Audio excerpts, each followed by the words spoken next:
of us would like to love life and see good days. I don't know about you, but I don't think any of us could say, nah, I don't want that. That's something I want in my life. But you know the Bible tells us how we can do that?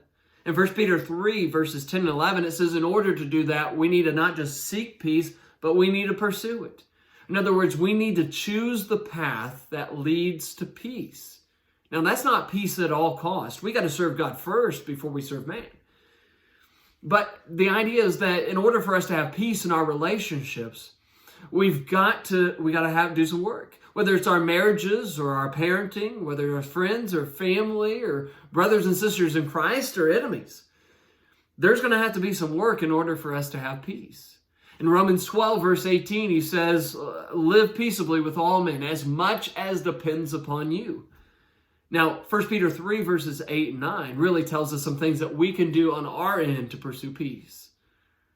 And so I'm going to just mention two of them first. First off, he reminds us of our goal. Our goal in any relationship, whether it's our coworkers or our marriage or our parenting or whatever shared goal that we have with one another, our goal is to have unity.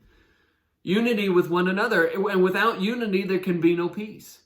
But we live in an individualized society. We're thinking about my thoughts and my ways and my rights. But in order for us to have peace, we have to have some unity. Second thing he mentions is sympathy.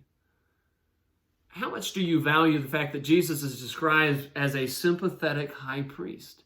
In other words, he put himself in our position. He walked in our shoes. He knows what it's like to struggle and to be tempted and to suffer. He understands what that's like.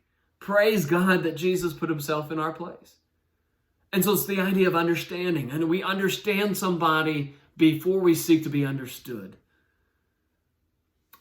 First thing that we do when we get into an argument, we seek to let them know our stance and why our stance is the right one.